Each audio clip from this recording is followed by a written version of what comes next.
오늘은 12월 며칠입니까? 1일입니다. 한 해의 마지막 달이고 또 첫날인데 좀 의미를 부여하는 것이 좋지 않을까, 그런 생각을 가져서 이 한 해가 가기 전에 우리 탁자 위에 다시 한번 올리고 싶은 단어는 용서라는 단어인 것입니다. 예수님께서 오늘 35절 말씀에 친히 그의 입으로 용서에 대한 말씀을 하셨습니다. 너희가 각각 마음으로부터 형제를 용서하지 아니하면 나의 하늘 아버지께서도 너희에게 이와 같이 하시리라. 용서는 천국 비유에 주어지는 말씀이라고 하는 사실로 시작을 하고, 예수님께서 직접 말씀하신 것이기 때문에 다시 한번 의미 있게 다가오고 있습니다. 그런 면에서 여러분들 입을 여셔서 조용히 같이 한번 시작. 너희가 각각 마음으로부터 형제를 용서하지 아니하면 나의 하늘 아버지께서도 너희에게 이와 같이 하시리라고 말씀을 하셨습니다. 이 말씀을 하면 오늘 여러분의 마음 깊은 곳에 이런 얘기를 하고 있어요. 목사님, 용서는 어려워요. 쉬운 일이 아니에요. 제가 충분히 공감을 하고, 그건 우리의 경험 속에서 이미 잘 알고 있습니다. 예수님께서 말씀하신 용서하라는 이 헬라어 단어가 아피엠인데, 이것은 아포라는 단어와 하이엠이라는 단어가 합쳐져서 아피에미가 됐어요. 아포는 몸으로부터 멀리라는 뜻이고, 하이에미는 샌더, 보낸다는 뜻입니다. 그래서 용서하라고 하는 원문의 아피에미의 문자적인 뜻은 send away, 멀리 보내라, 그런 뜻입니다. 여러분, 멀리 보내는 거 쉬운 일이 아닙니다. 저는 지금은 이렇게 제가 좀 살도 좀 붓고 그렇습니다만은, 제가 장가 갈 때만 해도 88년도, 88년도에 장가를 갔는데 신부가 저를 만나서 이래 보니 남자 팔목이 뭐 그런 노익하더라고요. 제가 지금은 팔목이 뭐 이렇게 좀 살이 붙었습니다만은 그때는 팔목이요 꼭 여자 팔목 같았습니다. 지금 몇 사람이 못 믿겠다는 눈치인데 증명할 길이 없어요. 제가 제일 못한 것이 뭔가 하면 체력장 할 때도 멀리 던지기, 이거 잘 못했어요. 친구들은 막 볼을 막 그냥 수십 미터 던지는데 그 키는 멀쩡하게 커가지고 걔들보다 더 멀리 던질 것 같은데 걔들의 거의 반 좀 넘을란지 제 스스로도 좀 실망했던 그런 일이, send away, 멀리 던진다는 거 쉬운 게 아닙니다. 용서는 소위 말해서 그 사람이 나에게 범한 죄와 허물을 먼 곳으로 보내는 것인데, 여러분 그것이 쉽겠습니까? 그 사람 보면 다시 생각나고 또 생각나는데 쉬운 일이 결코 아니에요. 여러분, 용서라고 하는 것이 학문으로 자리 잡고 있는 유명한 대학이 미국 스탠퍼드 대학인데, 그 대학은 용서 프로젝트라고 하는 아예 전문적인 프로젝트가 설치되어 있어서 연구와 더불어서 실제 치료까지 하는 그와 같은 일이 시행되어지고 있습니다. 그 용서 프로젝트의 한때의 책임자였던 프레드 러스킨 박사는 그런 연구를 통해서 유명한 책을 썼는데, 그 제목이 용서라고 하는 책을 썼습니다. 러스킨 박사의 그 책에 의하면 사람이 가장 용서하기가 어려운 대상이 누구일까 그 얘기하고 있어요. 여러분은 누구를 가장 용서하기 어렵습니까? 혹시 여러분의 남편, 아내는 아니겠죠? 돌아가신 부모님은 아니겠죠? 좀 막말로 우리 눈에 뭐 들어가기 전에는 내가 그 사람을 놓아줄 수 없다, 용서 안 된다, 그런 문제가 오늘 예배를 드리는 저와 여러분 가운데 혹시 있습니까? 러스킨 박사의 책에 의하면 사람은 가장 용서하기가 어려운 상대가 누군가 하면 가족을 살해한 자, 용서가 되겠습니까? 사랑하는 가족을 어떤 이유로든지 죽인 사람은 도대체 용서라고 하는 단어가 그에게 입에 올리기조차 어려운 그런 문제라 이렇게 얘기를 하는데, 러스킨 박사는 가톨릭과 개신교들 사이에 여러분 2001년도까지 엄청나게 종교적인 분쟁이 있었던 나라가 어디냐면 북아일랜드예요. 북아일랜드는 지금으로부터 20수년 전만 해도요, 개신교 가톨릭 간의 종교적인 분쟁으로 인해서 서로 죽이고 죽이는 일들이 일상화되어져 있었습니다. 수많은 사람들이 단지 개신교인이라는 이유 때문에, 아니 가톨릭이라고 하는 이유 때문에 비참한 죽음을 맞이하게 됐는데, 그 북아일랜드에 사랑하는 아들을 잃은 5명의 어머니를 미국 스탠포드 대학까지 초청을 해서 그 대학의 용서 프로젝트에 참여하게 하는 그런 내용이 그 책에 자세하게 기록이 되어 있어요. 그 프로젝트에 참여한 한 어머니는 어떤 경우냐, 자기 아들이 아침 잘 먹고 출근하는 길에 아무런 이유 없이 사람들에게 납치되어 손이 뒤로 묶인 채 사람들이 파놓은 구덩이에 던져져서 총에 맞아 죽었습니다. 20일이 지나서 아들의 시신이 발견되어졌는데 머리 없는 시신이 발견되어졌습니다. 여러분, 그 어머니에게 용서라는 단어가 가당치나 하겠습니까? 그 중에 한 어머니는 이렇습니다. 자기 아들이 레스토랑에서 일을 하는데 어느 날 갑자기 무장한 남자들이 그 들이닥쳐서 총을 난사해서 현장에서 그 괴한으로부터 7방을 맞고 적사한 어머니가 그 프로젝트에 참여했습니다. 한 어머니는 아들이 가톨릭 신자였는데 자신의 절친 중마고가 개신교 신자였어요. 그래서 그 개신교 신자를 만나는 그 현장에서 소위 말하는 신교 극단주의자들이 그 2사람에게 현장에서 총을 난사해서 현장에서 2사람이 죽었습니다. 얼마나 끔찍하고 고통스러운 일입니까, 여러분? 그 어머니들 5명 가운데 그 일은 그때로부터 심지어 20년 전에 이미 겪었던 일인데, 러스킨 박사의 글에 의하면 마치 어제 있었던 일처럼 생생하게 그 고통스러운 장면이 그에게 기억되고 있다는 사실입니다. 여러분, 그들에게 용서라고 하는 말을 과연 올릴 수가 있겠습니까, 여러분?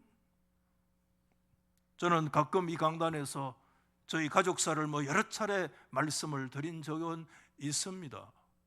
저는 초등학교 1학년 때 큰형님이 군에서 제대 며칠 앞두고 숨지겠다는 거 여러 차례 말씀을 드렸습니다. 그 자세한 내용은 저는 잘 알지를 못합니다, 사실. 그때만 해도 앰뷸런스 이런 게 없어요. 그래서 국립묘지에 사실은 안장해야 되는데 아버지가 그때만 해도 어떻게 객사했잖아요. 그러니까 고향 산천에 묻어야지 어떻게 국립묘지에 묻겠냐. 그래서 여러분, 그때 앰뷸런스가 없는데 형님의 시신을 관에 싣고 내려왔는데 그때 여러분 군용 트럭에 관을 싣고 오더라고요. 제가 초등학교 1학년 때 생생하게 기억해요. 그 형님의 관을 내리는데 그 머리 쪽 부분에 관이 완전히 피로 물들어 있었습니다.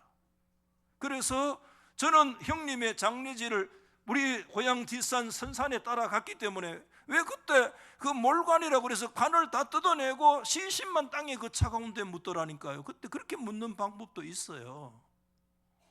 그때 왜 어른들이 몰관을 했는가, 그런 생각이 지금도 드는데, 완전히 간을 하고 완전히 수위에 싼 시신만 그 무덤에 딱 묻는데 그 머리 부분에 보니까 완전히 붉은 피로 물들어 있었어요. 그래서 제가 레드 컴플렉스가 좀 있습니다. 어떤 면에서 붉은 걸 이렇게 보면 한때는 좀 거부감이 있고, 저희 아내가 칼을 들어서 이렇게 칼을 든다고 하는 게 좀 겁나는데, 저희가 어떻게 하려고 하는 게 아니고 사과를 깎으려고 칼을 들면 제가 꼭 잔소리를 했습니다. 저희 어머니는 제가 옆에서 지켜보니까 지나가는 군인만 보면 입술이 팍 떨리더라고요. 돌아가실 때까지. 장자가 여러분 가정을 떠나서 군대에서 시신으로 돌아왔던 그 일들만 겪어도 일생 동안 그 군인만 쳐다봐도 팔로 떨리고 입술을 깨무는 그런 모습을 저는 지켜봤는데, 여러분 북아일랜드의 그 어머니들의 심정은 어떻겠습니까? 그들은 하나같이 신체와 반응으로 안 나타나겠습니까? 스트레스와 정서적인 장애와 두통과 구역질, 몸살, 불면증 같은 신체적인 이상화 반응들이 거의 그 모든 어머니들에게 공통으로 나타나서 그 어려움을 겪고 있었습니다. 정말 얼마나 어려운 문제인지 여러분 생각해 볼 수 있지 않습니까? 그런데 놀라운 것은 그 일주일 동안에 고작 그 용서 프로젝트에 참여해서 일주일 동안에 강의를 들었는데 그 5분의 어머니들에게 어떤 변화가 나타난 줄 아십니까? 굉장한 변화가 나타났어요. 첫째는 자기 가족을 죽인 사람을 용서한다는 게 아니에요. 용서하려는 의향이 이전보다 40%나 강화되어졌어요. 분노와 스트레스가 일주일 동안에 그 통해서 15%가량 줄였고, 슬픔도 20% 감소됐고, 부정적인 신체의 여러 가지 반응들도 35%나 줄었다고 러스킨 박사는 그 용서라는 보고서 책에서 직접 기록을 하고 있습니다. 그러면서 러스킨 박사는 끝에 한 문장 이렇게 의미 있는 자신의 마음을 싣고 있었습니다. 이렇게 말을 했습니다. 이렇게 말을 했다고 여러 번 얘기했는데도 말이 안 뜨고 있습니다. 한번 보여주시기 바랍니다. 러스킨 박사가 힘주어서 말했던 것이죠. 일주일짜리 이 용서 프로젝트가 분열되고 원한에 찬 사회를 치유하는 과정으로 자리 잡았으면 하는 것이 나의 바람입니다. 우리 모두 가족 안에서, 그리고 친구들 사이에서 같은 과정을 실천하기를 진심으로 바랍니다. 우리 가족 안에 우리가 진실로 원한과 분열의 문제가 해결돼야 되고, 우리의 관계들 사이에서 이 동시에 이 용서의 문제가 같은 과정으로 실천되어지기를 진심으로 소망한다. 그렇게 오늘 이 박사가 그 프로젝트의 책임자로서 말을 했습니다. 그러나 다시 여러분에게 말씀을 드립니다마는, 목사님 아무리 목사님이 그렇게 설교해도 용서는 정말 어려운 일입니다. 오케이, 동의해요. 정말 어려운 일입니다. 여러분, 미국 플러 신학교의 기독교 윤리학 교수 루이스 스매츠라는 유명한 분입니다. 그 많은 책을 썼습니다. 그분의 일생 동안 연구 주제가 뭐냐면 포기문이 있어요. 용서예요. 용서를 일생 동안 연구한 사람입니다. 기독교 윤리적으로. 그도 용서에 대한 책을 썼습니다. 그분의 그 책에 작은 이런 체험담이 실려 있습니다. 어느 날 여러분, 미국의 한 경찰관이 별 이유 없이 자신의 막내 아들을 막 학대했어요. 여러분, 경찰관이라고 할지라도 이유 없이 여러분의 자식이나 여러분의 가족들을 학대하는 거 보면 여러분들이 여러분의 마음은 어떻겠습니까? 그것을 바라보는 순간에 스메조 교수는 분노에 사로잡혔습니다. 그것이 며칠 동안 그 울분 때문에 여러분 집에 가가지고 남이 안 보는 순간에 막 큰 소리 쳤어요. 왜? 못 견디니까. 미친 듯이 막. 기독교 윤리학 교수잖아요. 하나님 앞에 이 문제 하나님 앞에 해결해야 된다, 용서해야 된다, 그런 생각이 들어서 너무 비참한 생각이 들어가지고 작정하고 자기 아무도 없는 서재에 들어가서 무릎을 꿇고 외쳤습니다. 말로니 경찰, 내가 너를 용서한다. 하나님의 이름으로 내가 너를 용서한다. 그러니까 마음이 조금 가라앉더래요. 오늘 집에 가가지고 아무도 없는 데서, 누가 있는 척 하지 말고 아무도 없는 데서 이름을 부르든지 뭐 어떻게 하든지 내가 너를 용서한다, 하나님의 이름으로 너를 용서한다 한번 외쳐봐요. 누가 있을 때 하지 말고 혹시 또 미쳤다 할 수도 있으니까. 조금 마음이 가라앉았고, 그러니까 막 이 정도 하면 용서가 되겠다 그런 생각을 하고 지나갔는데 1년 뒤에 그 경찰이 순찰차를 타고 앵앵앵 하고 지나가는 거 보니까 속이 확 뒤집어진 거야. 저놈의 새끼 아직 살아있네. 근데 그때 스메저가 말을 했어요. 나는 그때 그를 한 번 더 용서해야만 했습니다. 그런데 의미 있는 말을 하나 붙였어요. 두 번째는 첫 번째보다 좀 더 쉬웠다 그랬어요. 반복이 필요하다는 거야. 두 번째는 첫 번째보다 조금 더 용이했다는 거예요. 그런데 몇 년 후에 그 말로니 경찰이 그 버릇 개줍니까? 누구를 막 폭행을 해가지고 드디어 경찰서에서 해임당했습니다. 해임당했다는 소식이 들었습니다. 신문에 났습니다. 그 소식을 들었던 스메저 교수의 마음이 어땠을까요? 그대로 읽어줄게요. 그 소식이 제게는 꿀보다 더 달게 느껴졌습니다. 얼마나 속이 시원하지, 얼마나 고소한지 그놈의 마치 내가 보복한 것처럼 달콤한 것이었습니다. 속이 막, 이 속이 뭐 하나, 뭐가 내려갔다 하나, 억장 하나 내려가는 것처럼 시원하더라는 거야. 근데 그때 윤리학 스메저 교수가 이렇게 얘기해요. 그때 비로소 나는 다시 한번 그를 진심으로 용서해야 된다는 사실을 깨닫고 저는 그를 다시 용서했습니다. 그런데 마지막에 이렇게 얘기했어요. 그러나 제가 완전히 그를 용서하기 위해서 몇 번 더 용서를 해야 될지 누가 알겠습니까? 무슨 뜻입니까?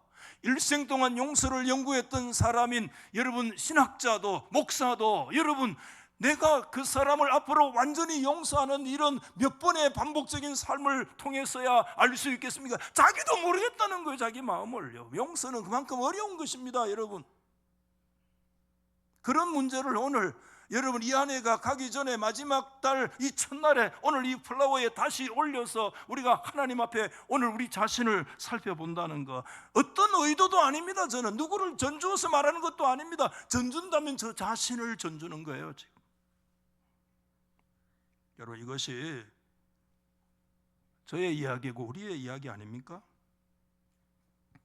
용서한다고 눈물로 기도했는데 다시 그를 바라보면 멀리 샌드 어웨이, 멀리 버린 줄 알았는데 멀리 떠난 게 아니고 여전히 내 안에 들러붙어 있어서 오히려 그것 때문에 내 스스로를, 내가 뭐 내 잘못도 아닌데 내가 그 사람 진실로 용서하고 있지 않구나, 그 때문에 내가 이거 예수 똑바로 믿는 거 맞는가, 때로는 자신을 힘들게 하는 그런 일들이 우리 속에 있지 않습니까? 목회하면서 몇몇 분이 그런 얘기를 저에게 사실 실제로 얘기했어요. 많지는 않아요. 목사님, 용서해야 된다는 것은 알겠는데 도저히 용서 안 되는 일이 있습니다. 그 구체적인 컨텐츠를 저에게 말하지는 않았어요. 아무도. 그 일은 도저히 나에게 용서가 안 됩니다. 진짜 눈에 흑등하기 전에는 용서가 안 된다는 것이잖아요. 그분이 예수를 적게 믿은 것도 아니고 여러분 어떤 지성이 부족한 것도 아니고 여러분 정말 믿음으로 탁월한 그런 사람들인데 그런 분들일수록 저에게 차라리 와서 질문을 한 거예요. 어떻게 하면 좋겠느냐고. 그거 다 알겠는데 내 마음이 그게 허락이 안 되는 거 어떻게 하면 되겠느냐고 저에게 와서 묻는 거예요. 여러분 어떻게 하면 좋겠습니까? 제가 뭐 어떻게 그게 답을 하면 좋겠습니까? 여러분의 마음에. 사실은 제가 답을 못했습니다. 답을 안 했습니다. 왜? 답을 할 수 있는 능력이 저에게 없었습니다. 제가 그것이 어떤 것인가를 알기 때문에. 그것은 그 사람의 모습 이전에 어쩌면 우리들의 자화상이고 우리들의 실존이기 때문에 그렇습니다. 여러분, 예수님은 그냥 설교를 위한 설교를 하신 적이 없습니다. 예수님은요 그냥 그 피상적으로 교훈을 위한 교훈을 말씀하지 않았습니다. 예수님의 그 말씀은요 굉장히 실제적인 것입니다. 예수님은 이 용서라고 하는 문제가 얼마나 우리 가운데 어려운 문제인가를 주님이 정확하게 파악하고 계시기 때문에 주님은 오늘 이 말씀 속에서 사실상 굉장히 비현실적인 내용들을 들어서 오히려 우리에게 파라독스 역설로 주님의 말씀을 강조하고자 하는 내용이 오늘 본문의 말씀입니다.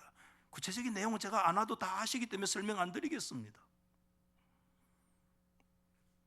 한 종이 임금에게 빚을 얼마를 졌어요? 1만 달란트.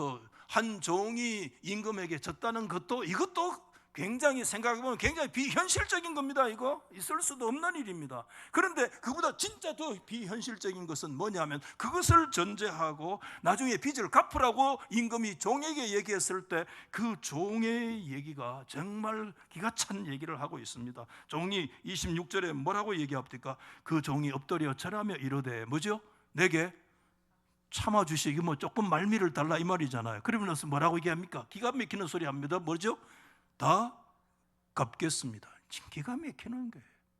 오늘 쉽게 얘기하면 뚫린 입이라고 그런 말 하잖아요. 뚫린 입이라고 말이면 다가 뭐 우리 그런 얘기 하잖아요. 그렇죠? 말이면 말이가. 요즘 그런 말 하대. 아무 말 대잔치 그런 게 있거든. 아무 말로 그냥 짓거리면 다냐 말이야. 지금 그런 수준이야.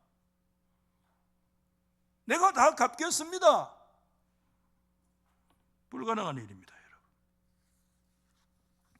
여러분, 달란트라고 하는 거 너무 우리 목사님들 통해서 설명을 많이 들으셨잖아요.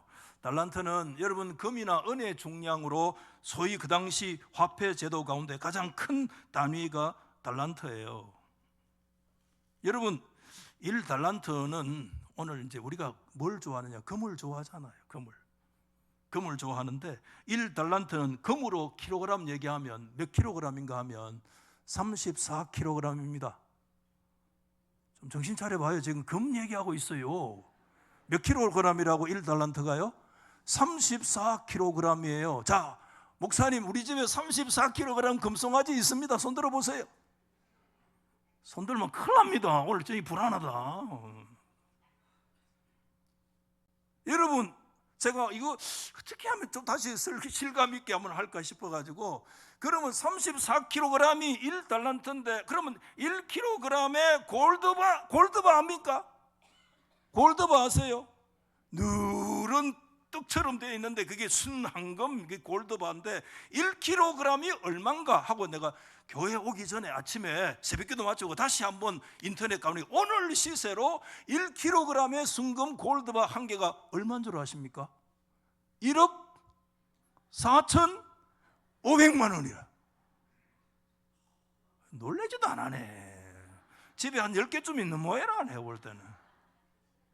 하여튼 나는 골드바 만져본 적이 없는데 1kg의 골드바 하나가 1억 4,500만 원이야. 그런데 그거를 부모님의 생신에 뭐 기념으로 그거를 선물 준 놈이 있다 하는 게 어떤 놈이지?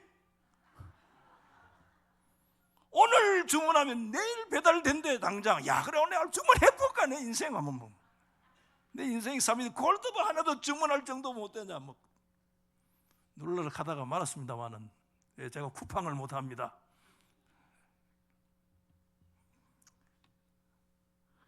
여러분, 이게 1만 달란트는 얼마냐 하면 금으로 얘기할게요. 금으로 340톤입니다. 그래, 그 정도는 좀 놀래줘야 예의가 있지. 자, 1만 달란트는 금으로 몇 톤이라고요? 순금 340톤입니다. 한국은행이 금본위제인데 지금 얼마의 금이 있느냐? 몇 년 전에 통계 보니까 110톤의 금을 가지고 있어, 한국은행이.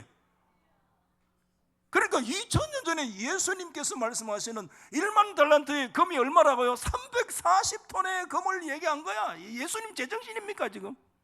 굉장히 비현실적인 얘기를 통해서 주님의 역설적인 가르침에 대한 내용이 그 속에 있다는 거 우리가 놓치면 안 돼요. 그래서 제가 계산을 해봤어요. 1억 4,500만 원, 말도 안 나오네. 이걸 해가지고 이게 1kg에 1억 4,500만 원인데 이게 1톤이면 얼마야? 1톤이면 얼마야? 1톤이면 1000kg 맞죠? 1000kg이면 곱하기 1000을 하면 뭐예요? 1,400, 이거 계산이 안 되네. 1,450억이야. 1,450억이 1톤인데 1만 달란트로 하면은 뭐 해야 돼요? 340을 또 곱해가지고. 내 머리로는 계산이 안 됩니다, 여러분. 그래, 아침에 제가 이제 이 핸드폰 전자계산기를 가지고 두드려 보니까 이 전자계산기가 미치더라니까. 내가 계산을 잘못했는지 이상한 아스키 문자가 막 나오는데, 근데 혼자 생각, 야, 전자계산기도 미치는구나. 이게. 계산이 안 되는구나. 다시 계산하면 되는지 모르겠는데 하여튼 계산이 안 돼. 여러분, 조금 더 설명드려볼게요. 이게 얼마나 엄청난 얘기냐면, 여러분 1달란트는 6,000데나리온인데 노동자 1년에 300일을 일을 했다고 360일에 300일을 일을 했다고 생각하면, 여러분 몇 년 동안에 1만 달란트의 일을 해야 되느냐면, 좀 놀래, 이제 준비 좀 하세요. 20만 년 하나도 안 먹고 모아야 1만 달란트인데, 좀 놀래봐라 이 사람. 몇 년 동안? 20만 년 동안 살 사람 어디 삼천갑자 동방사기가 20만 년, 그걸 한 푼도 안 먹고 모아야 된대요. 여러분, 불가능한 얘기, 불가능한 거 우리 다 아시잖아요. 여러분, 예수님께서 1세기 사셨을 때 유대 역사가 요세푸스의 고대사에 보면 17권에 그때 유대 전체, 유대와 이두메, 사마리아의 매년 세입이 총 600달란트야. 여러분, 갈릴리 베레아는 200이고 나머지 다 끌어모아도 100입밖에 안 돼. 그러니까 유대 팔레스타인 전역에서 1년에 올라오는 세수가 얼마냐면은 800에서 많으면 900달란트밖에 안 돼요. 1000달란트 잡아도요, 여러분, 예수님이 지금 말씀하시는 1만 달란트는 그 한 해의 전체 모든 총 수입의 10배를 곱해야 돼요. 그 한 해 나라가 쓰는 거 10배를 얘기하는 건데, 지금 예수님 지금 뻥을 쳐도 엄청난 뻥을 치는 거야, 쉽게 말하면. 그런데 여러분, 종의 말이 가관입니다. 조금만 말미를 주면 다 갚겠습니다. 입이 뚫렸다고 말하느냐? 여러분, 오늘 여기 예수님이 상정하는 이 비현실적인 종의 태도는 우리에게 무엇을 말씀하고 있는가 하면, 그 당시 1차적으로 당시 유대 율법주의자들의 모습을 말씀하고 있습니다. 여러분, 그 사람들은요, 하나님께 자신만만했습니다. 오늘 여러분, 이 종이 말하는 것처럼 내가 다 갚습니다. 어깨에 힘이 빡 들어갔어요. 어깨에 힘 좀 빼야 돼요, 예수 믿을 때. 여러분, 그때 힘이 팍 들어갔어요. 왜 힘이 들어갔는가 하면, 뭐로 갚는가 하면 그 사람들의 시스템이, 갚는 시스템이 있어요. 그게 제사로 갚아요. 여러분, 레위기 성경에 보면 5종류의 제사가 있는데 마지막 제사를 뭐라고 얘기하는가 하면, 무슨 제사예요? 속건제라고 하는데, 좀 어려운 한자잖아요. 쉬운 말로 얘기하면 한번 더 합시다. 배상제사. 돈을 집으로 물질을 둬가지고 배상하는 제사가 속건제. 그냥 하나님 앞에 제사만 드린다고 되는 게 아니라 진짜 배상을 해야 온전하게 그 문제가 해결된다는 것입니다, 여러분. 그런데 배상할 때는 여러분 기억하시죠? 몇 프로를 더 해줘야 돼요? 20%, 5분의 1을 반드시 더해가지고 배상을 해야 그 문제가 해결되어지도록 그렇게 되어져 있는 거예요. 그래서 유대인들은 자신만만했습니다. 우리에게 그런 배상제사, 속건제사의 제도가 있지 않습니까? 우리에게 물질이 있지 않습니까? 그렇기 때문에 내가 한 개 하면은 그게 20%를 더해서 내가 그에게 갚아주면 그 문제로부터 해결되고 자유됩니다. 갚을 수 있는 것입니다 라고 자신만만하게 얘기를 한 거예요. 여러분 한번 여쭤봅시다. 120%로 갚아주면 법적으로는 자유되고 해방돼요. 그러나 여러분, 아무리 120%, 200%를 갚아줬다고 해도 해결 안 되는 거 하나 있어요. 그게 뭔가 하면 그 사람이 받은 마음의 아픔과 상처는 그 200%, 300%도 보상이 돼야 안 돼요? 보상이 불가한 것입니다. 하나님은 여러분 배상 제사의 제도를 허락해 주셨지만 여러분 그것을 오해하면 안 됩니다. 그 120% 물려주니까 나는 거기서 자유돼서 해방돼서 천만의 말씀이에요. 120%, 300%를 물어줘도 그 사람에게 준 아픔과 그 상처는 여러분 누가 갚을 길이 없는 인간이 불가능해. 그거는.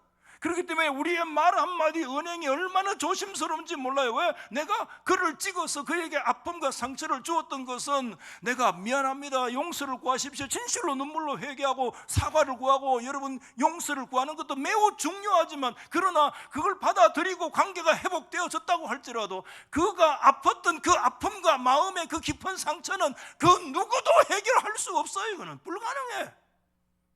갚는 게 불가능해. 이게 우리 관계 속에서도 용서는 불가능해. 어쩌면 쉽게 내가 갚는다 말하면 안 돼요.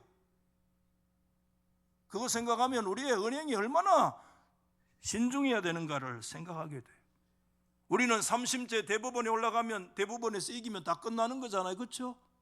그래서 대법원에 가면 이제 드디어 승리했어요, 영광을 받았어요. 그런데 여러분 대법원에서 3심에서 승리하고 거둔 사람의 그 상황을 한번 따져보십시오. 그 사람들은요 상처뿐인 영광만 붙들고 있는 거예요.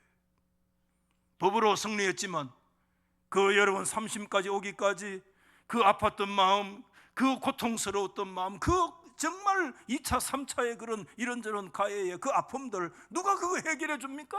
그 물질로 해결됩니까? 안 돼요. 그 인격이 완전히 파탄되고 인격이 완전히 왜곡되고 굴곡되어지는 자신의 모습을 바라보면서 도대체 무슨 것으로 그게 해결될 수 있습니까? 법이 해결될 수 있습니까?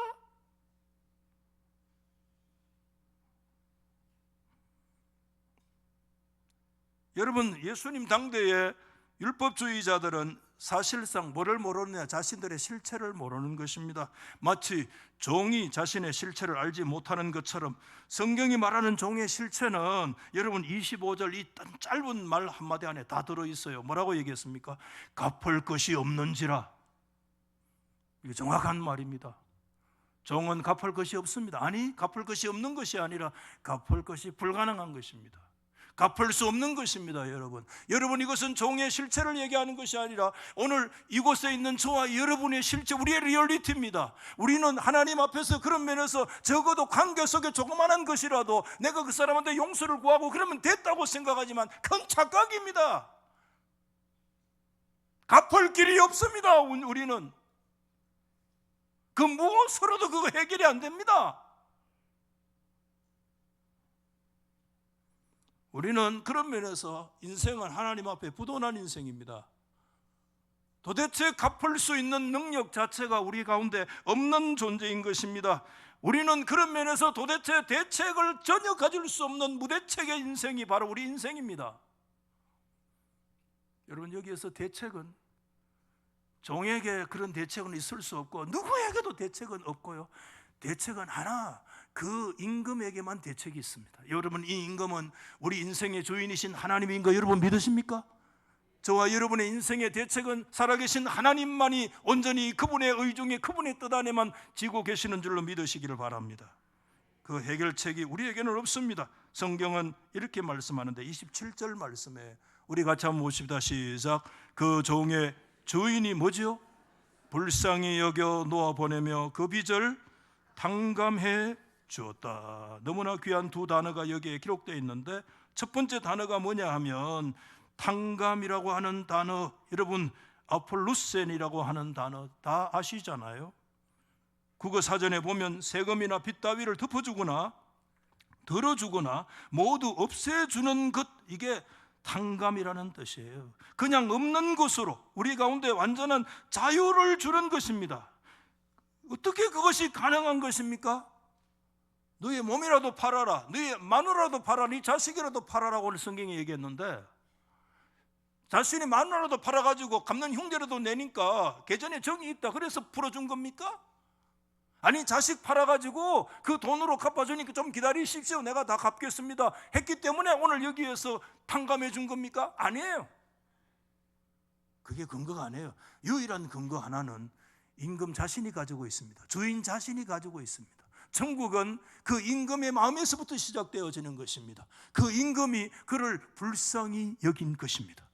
여러분, 이것이 두 번째 용어예요. 임금이 그를 불쌍히 여겼다. 저는 여러 설교에서 신약의 이 용어를 여러 차례 강조했습니다. 이 스폴랑크니조마이라고 하는, 여러분 유명한 이 예수님의 저 비유의 해석자인 요하킴 예레미야서는 그의 예수의 비유에서 뭐라고 얘기했나? 이거 메시아적인 유일한 용어 하나 드러내면 이 스폴랑크니조마이, 스폴랑크가 뭐냐 하면 창자가 스폴랑크예요. 우리는 가슴이 아프다 그러잖아요. 그런데 유대인들은 창자가 끊어지는, 예수님의 그 메시아로서의 마음은 스폴랑크니조마이, 창자가 끊어지는 그런 아픔을 가지고 예수님이 불쌍히 여기셨기 때문에 그 엄청난 비현실적인 문제, 상상도 할 수 없는 무대책한 우리 인생들의 문제를 주님이 우리에게 방출해 준 거예요. 자유를 준 거예요. 캔슬해 준 거예요. 릴리저, 그냥 우리에게 방출로 자유를 준 거예요. 그 길 외에는 여러분 우리가 거기에서 벗어날 수 있는 길이 아무것도 없는 줄로 여러분 믿으시기를 바랍니다. 그리스도의 마음이며 하나님의 마음이 아니면 도저히 이것은 불가능한 것입니다. 여러분, 대학에 일주일 동안의 그 용서 프로젝트를 통해서도요 엄청난 심적인 변화가 가능했다고 하다면, 진짜 오늘 저와 여러분에게 그런 일주일간의 용서 강의를 듣는 그런 프로젝트도, 그런 우리에게 큰 용기를 주었다면, 그런 프로젝트 말고 진짜 프로젝트가 있어야 돼요. 하나님의 프로젝트, 우주적인 프로젝트, 하나님만이 하실 수 있는 그 프로젝트가 있습니다. 그 프로젝트가 뭡니까? 그 십자가 프로젝트입니다. 아멘. 아멘. 예수 그리스도의 십자가의 프로젝트입니다. 그분이 왜 십자가에 피 흘리셨습니까? 대책이 없는 우리들 큰 소리 치는 거잖아요. 다 갚겠습니다. 뭘로 갚아? 뚫린 입이라고. 부도난 인생,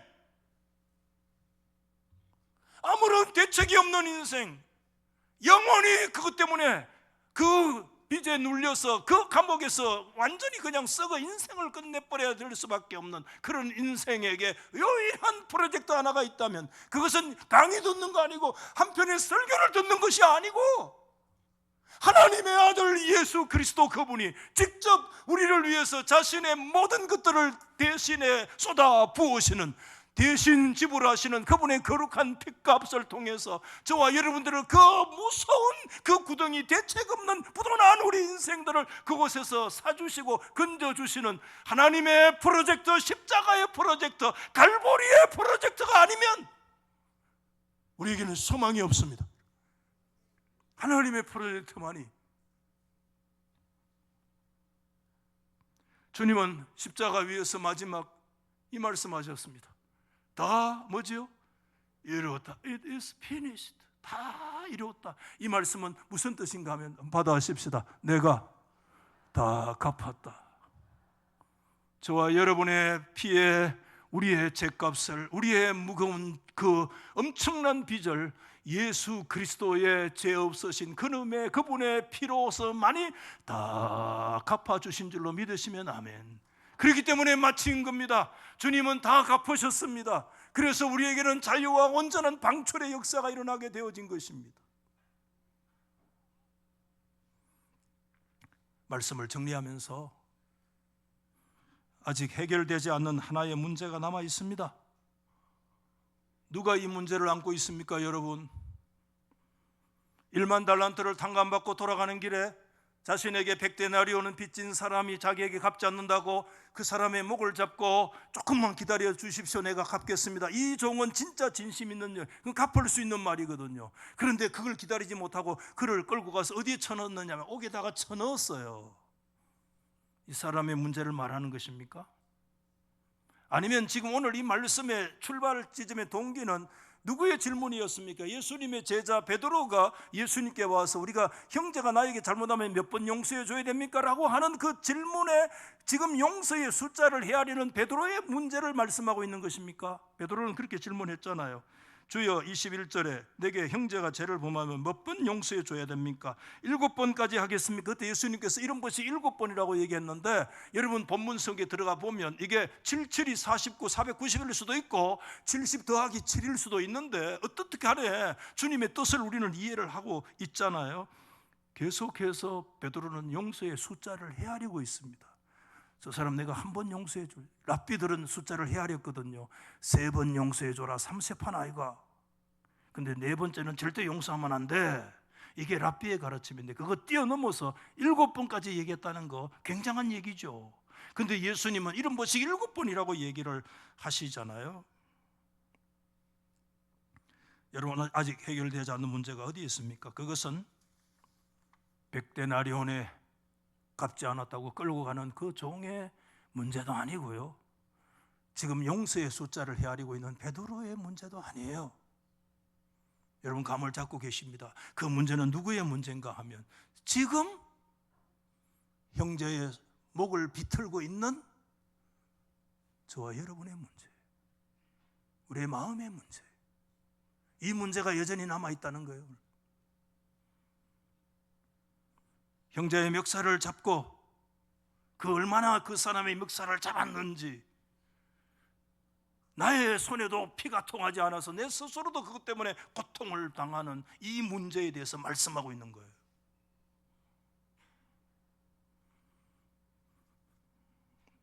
아직 우리의 마음속에 형제의 허물을 세고 있습니까? 우리에게 가장 고통스러운 상처가 무엇입니까?